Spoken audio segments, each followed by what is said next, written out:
सर्वे मित्राणि नमः Eklavya classes TGT Sanskrit by Aryan sir channel पर आपका हार्दिक स्वागत एवं अभिनंदन करते हैं। मित्रों, हम लोग कारक विभक्ति में जो है षष्ठी विभक्ति तक अध्ययन किए थे, तो आज हम सप्तमी विभक्ति का अध्ययन करेंगे। सप्तमी विभक्ति में देखेंगे एक सूत्र आता है आधारो अधिकरणम। सूत्र आता है आधारो अधिकरणम।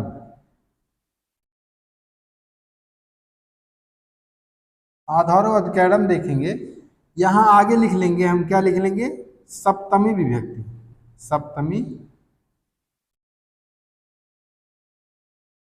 यहाँ आगे हम सप्तमी विभक्ति लिख देंगे।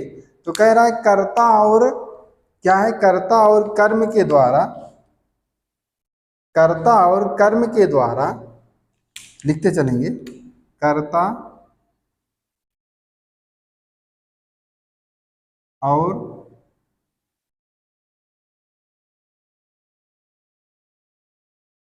कर्म के द्वारा कह रहा है क्रिया का आधार जो है अधिकरण होता है। क्रिया का आधार अधिकरण होता है। यही कह रहा है कि कर्ता और कर्म के द्वारा क्रिया का आधार जो है क्या होता है? अधिकरण होता है। आधारो अधिकरण यही कह रहा है कि कर्ता और कर्म के द्वारा क्रिया का आधार अधिकरण होता है। तब सूत्र आता है सप्तम्य अधिकरणे च। सूत्र आता है सप्तम्य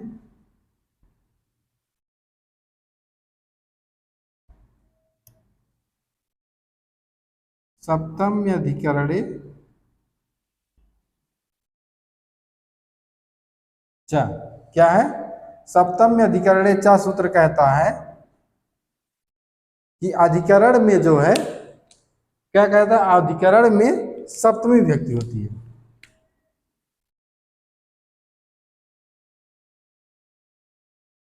अधिकरण में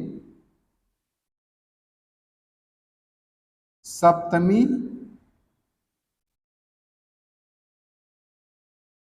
विभक्ति होती है। कह रहा कि अधिकरण में सप्तमी विभक्ति होती है। और जो है कह रहा कि अधिकरण में आधार, फिर कह रहा है आधार जो है कितने प्रकार के होते हैं? तीन प्रकार के होते हैं। आधार कह रहा है कि 3 प्रकार के होते हैं। अरे आधार को ही तो अधिकरण कहेंगे। आधार को अधिकरण कहीं करे, क्रिया का आधार अधिकरण में होता है। क्रिया का आधार अधिकरण होता है, तो वही कह रहे हैं अधिकरण में क्या कह रहे हैं? अधिकरण में सप्तमी विभक्ति होती है। तो फिर कह रहे हैं कि आधार जो है कितने प्रकार का होता है? 3 प्रकार का। 3 प्रकार का होता है। पहला होता है औपश्लेषिक आधार।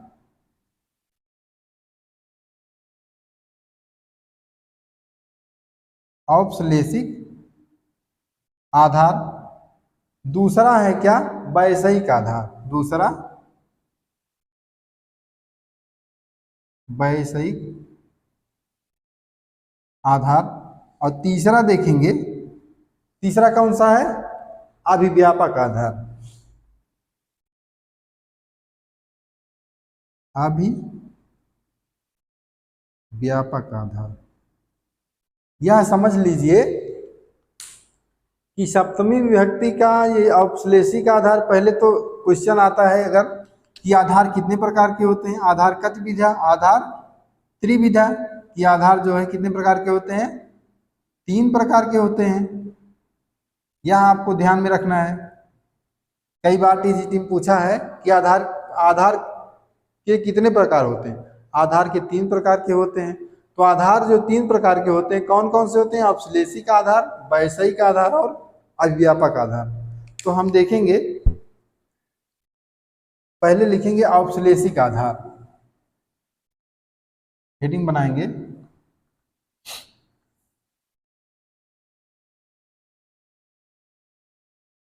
औपश्लेषिक आधार। देखेंगे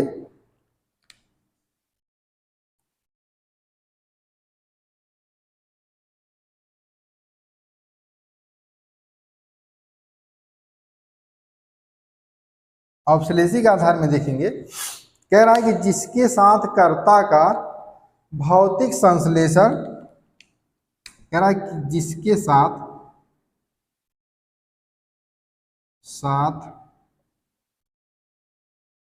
कर्ता का भौतिक, क्या है, भौतिक संश्लेषण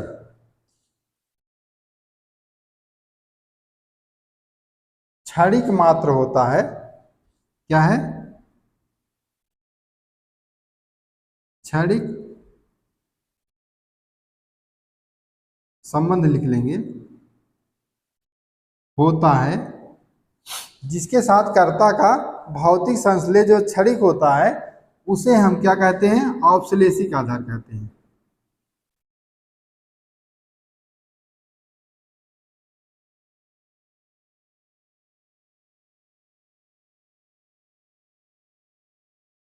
आधार कहते हैं। जैसे कटे आस्ते, यह बहुत ही इंपॉर्टेंट है, कटे आस्ते, कटे आस्ते मतलब चटाई पर क्या करता है, बैठता है, चटाई पर बैठता है। तो देखेंगे कि यहां पर कर्ता क्या कर रहा है, वह चटाई पर बैठ रहा है, तो कह रहा है कि यहां पर चटाई के बैठने वाले से, यहां पर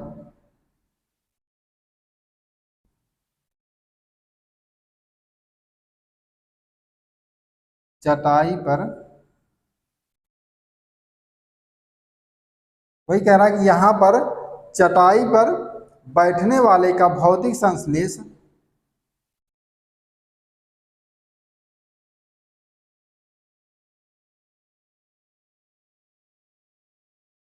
क्षणिक मात्र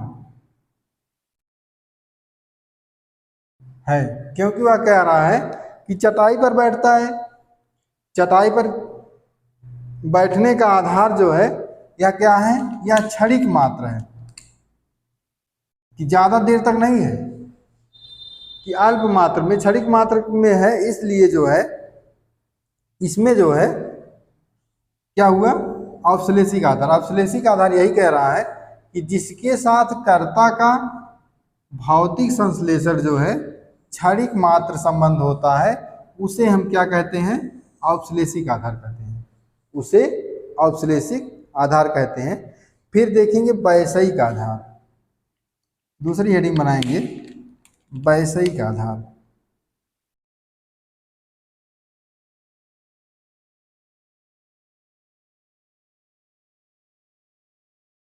वैषयिक आधार में है कि जिसके साथ कर्ता का बौद्धिक संबंध होता है, जिसके साथ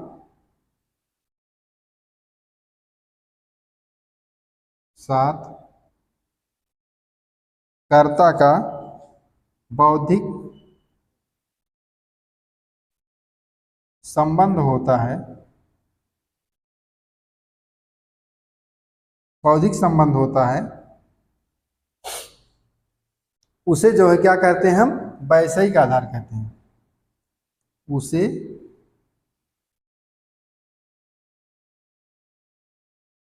वैषयिक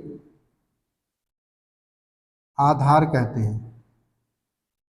क्या कह रहा है कि जिसके साथ कर्ता का जो है संबंध बौद्धिक संबंध, कह रहा है कि बौद्धिक संबंध होना चाहिए कर्ता का, उसे हम वैषयिक आधार कहते हैं। जैसे मोक्षे इच्छास्ति, क्या है, मोक्षे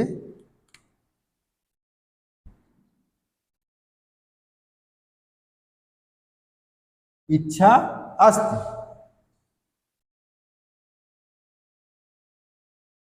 कि क्या कर रहा है वो, कि इसमें जो है इच्छा किसमें रख रहा है, मोक्ष में, कह रहा है इसमें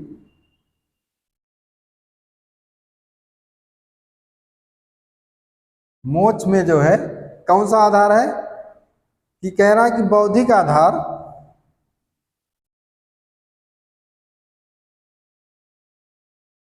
अधिष्ठित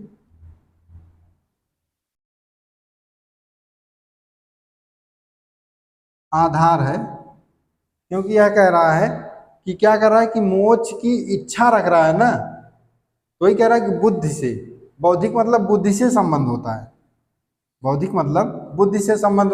वही कह रहा है कि वह मोक्ष की इच्छा रख रहा है, कि वह चाहता है, क्या कर चाहता है कि मोक्ष की इच्छा रखता है, इसलिए इसमें जो है वैषयिक आधार हो गया। अब तीसरा आधार जो बचता है, तीसरा देखेंगे,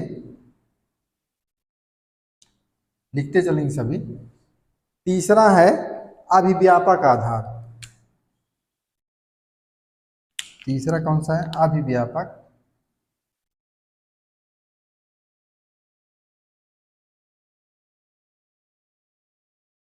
अभिव्यापक आधार में देखेंगे कि कह रहा है कि जिसके साथ कर्ता या कर्म का, लिखते चलेंगे, जिसके साथ कर्ता या, जिसके साथ कर्ता या कर्म का व्याप्य या, यानी कि व्याप्य या व्यापक संबंध होता है, व्याप्त या व्यापक या व्यापक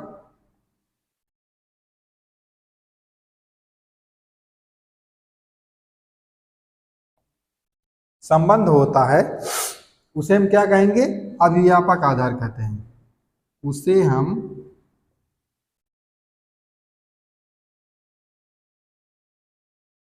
अभिव्यापक आधार कहते हैं। उसे हम अभिव्यापक आधार कहते हैं। जैसे सर्वस्मिन आत्मा अस्ति, जैसे है सर्वस्मिन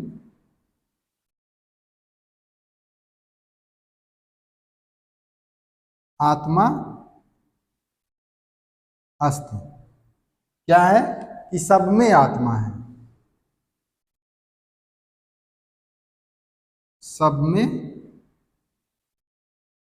आत्मा है। तो वही कह रहा है कि जिसके साथ कर्ता या कर्म का व्याप्त या व्यापक संबंध होता है। कैसा संबंध है? व्याप्त या व्यापक संबंध होता है, तो उसमें जो है क्या हो जाएगा? व्यापक आधार हो जाएगा। जैसे कि सर्वस्मिन में आत्मा अस्ति, कि सब में आत्मा अस्ति है।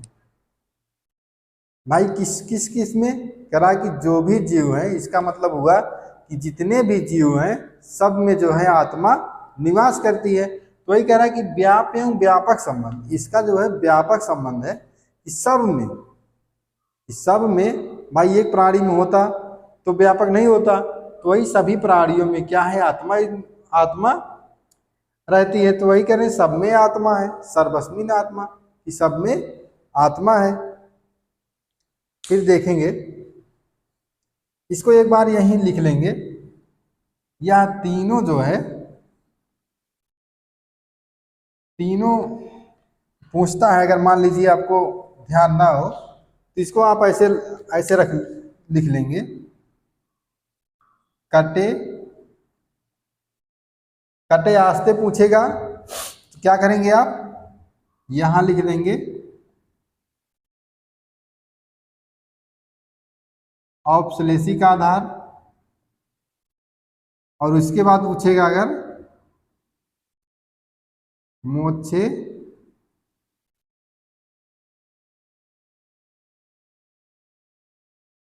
इच्छा अस्ति, तो क्या करेंगे इसमें हम? वैषयिक आधार। और जो है तीसरा देखेंगे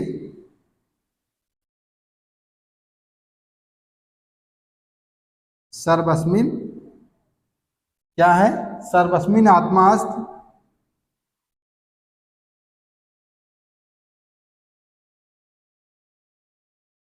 क्या है? सब में आत्मा है, तो ये हो जाएगा, क्या हो जाएगा? अभिव्यापक आधार। अभी व्यापक आधार।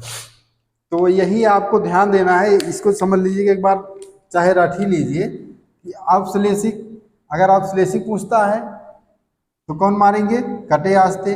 मोचे इच्छा आस्ते पूछता है तो वैषयिक आधार मारेंगे।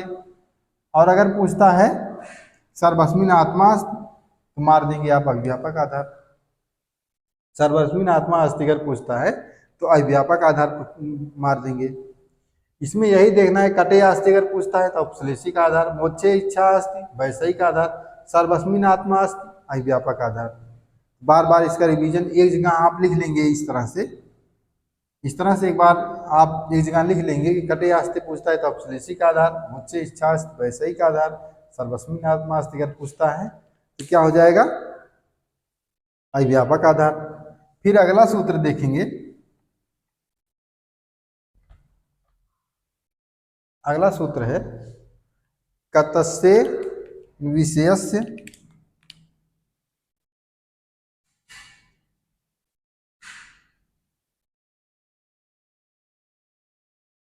कतस्येन विषयस्य कर्मण्युक्त संख्यानम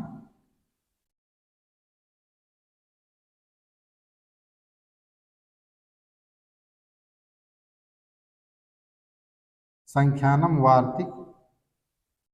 यह कैसा है, यह वार्तिक है। और यहां लिख लेंगे क्या हम, सप्तमी विभक्ति।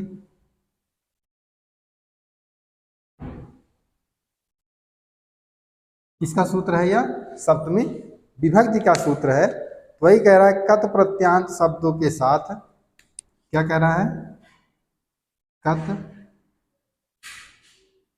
प्रत्यांत,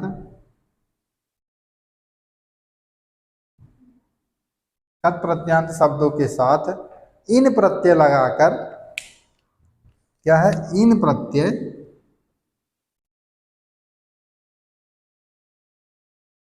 कत प्रत्यांत शब्दों के साथ इन प्रत्यय लगाकर बने हुए शब्द,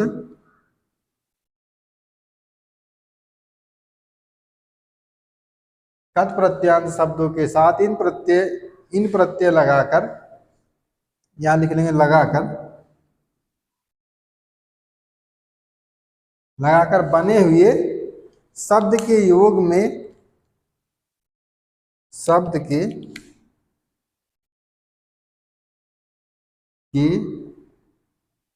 योग के कर्म में क्या होती है, सप्तमी विभक्ति होती है। वही कह रहे हैं कि कृत प्रत्यांत शब्दों के साथ इन प्रत्यय लगाकर बने हुए शब्द के योग में जो है क्या होता है, के कर्म में, योग के, देखेंगे यहाँ पे कर्म में सप्तमी विभक्ति होती है, कर्म में सप्तमी विभक्ति होती है। जैसे अदिति व्याकरणी, अदिति व्याकरणी, अदिति व्याकरणी। फिर इसके बाद एक आता है साधु, साधु साधु प्रयोगे च वार्तिक। यह भी है साधु साधु प्रयोगे च वार्तिक है, देखेंगे लिखते चलेंगे, साधु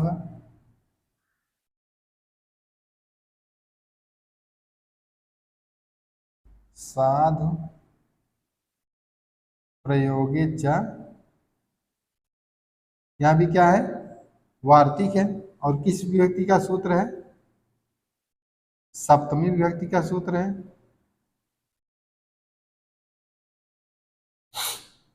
साधु साधु प्रयोगे च वार्तिक, देखेंगे साधु और असाधु शब्दों के योग में, कह रहा है साधु, साधु माने साधु, असाधु, वही कह रहा है साधु और असाधु शब्दों के योग में क्या होती है, सप्तमी विभक्ति होती है, सप्तमी विभक्ति होती है। साधु और असाधु शब्दों के योग में कौन सी व्यक्ति होती है? सप्तमी व्यक्ति होती है, जैसे साधु कृष्णो मातरि।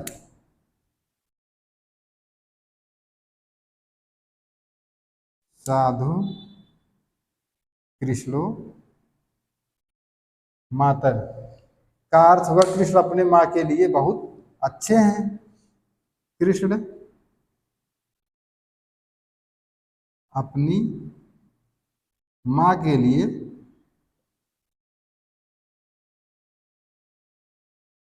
बहुत अच्छे हैं, बहुत अच्छे हैं, लेकिन कह रहे हैं असाधुर मातुले। क्या कह रहे हैं? असाधुर मातुले।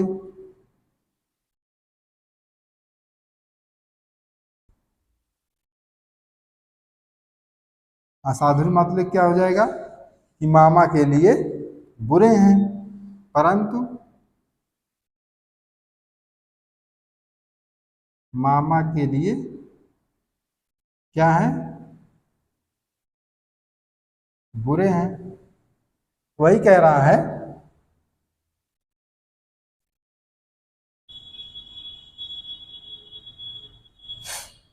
कि यहाँ पे देखेंगे, यही कह रहे हैं कि यहाँ पे साधु और असाधु शब्दों के योग में कौन सी व्यक्ति होती है? सप्तमी व्यक्ति होती है। जैसे कि साधु कृष्णो मातरि, कि कृष्ण अपनी माता के लिए बहुत अच्छे हैं। कह रहे हैं असाधुर, असाधुर मातुले, कि परंतु मामा के लिए बहुत क्या है? बुरे हैं, बहुत बहुत बुरे हैं। तो वही कह रहा है कि साधु और असाधु शब्दों के योग में सप्तमी व्यक्ति होती है। जैसे साधु कृष्णो मातर, कि कृष्ण अपनी माता के लिए बहुत अच्छे हैं, तो असाधुर मातुले अपने मामा के लिए बहुत बुरे हैं। तो वही कह रहा है कि निमित्तात् कर्म योगे वार्तिक, इसके बाद वाला सूत्र है, देखेंगे।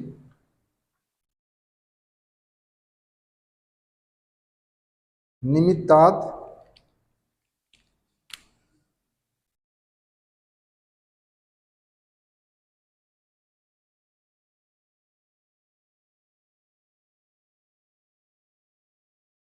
निमित्तात् कर्मयोगे, या कैसा है? वार्तिक है जो सप्तमी विभक्ति क्या है? यह वार्तिक है और किस में है?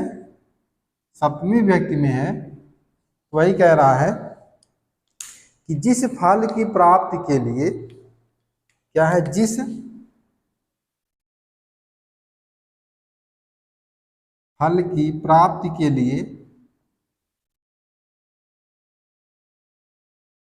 कोई कार्य, कोई कार्य किया जाता है, जिस फल की प्राप्ति के लिए कोई कार्य किया जाता है, वह फल आदि, वह फल आदि जो है उस क्रिया के कर्म से युक्त होती है, उस क्रिया के कर्म से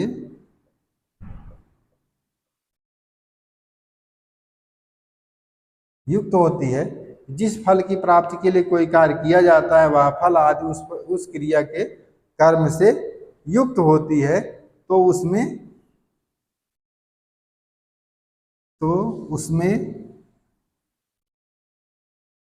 कौन सी व्यक्ति होती है? सप्तमी विभक्ति होती है।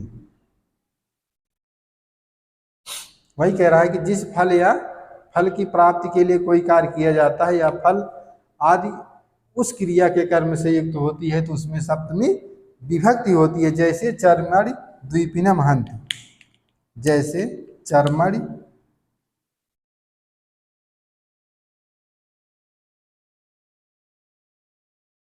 द्विपिनम हन्ति। क्या कर रहा है कि चमड़े के लिए क्या कर रहा है? वह हाथी को मार रहा है। चमड़े के लिए हाथी को मारता है। वही कह रहा है कि चर्मण द्विपिनम हंति, चमड़े के लिए। वही कह रहा है कि जिस फल की प्राप्ति के लिए, जिस फल की प्राप्ति के लिए कोई कार्य किया जाता है, कोई कार्य किया जाता है, तो उस क्रिया के कर्म से, वह क्रिया उस क्रिया के कर्म से युक्त होती है, तो उसमें जो है सप्तमी विभक्ति होती है। जैसे चर्मण द्विपिनम हंति, कि चमड़े के लिए क्या कर रहा है, वह हाथी को मारता है, चमड़े के लिए हाथी को मारता है। तो दंत्योर हंति कुंजरम, दंत्योर हंति कुंजरम, क्या है, दांत के लिए, दांत के लिए हाथी को मारता है, दांत के लिए हाथी को मारता है। कि दंत्योर हंति कुंजरम, की दांत के लिए वह क्या कर रहा है, हाथी को मारता है। और कह रहा है कि सीमनि पुष्पक पुष्कलको हत, सीमनि, सीमनि पुष्कलतो हत, देखेंगे सीमनि पुष्कलको, पुष्कलको हता, इसका अर्थ होगा कि स्त्रियां अपने लिए क्या कर रही हैं, वह फूलों की कलियों को तोड़ रही हैं। तो वही कह रहा है, स्त्रियां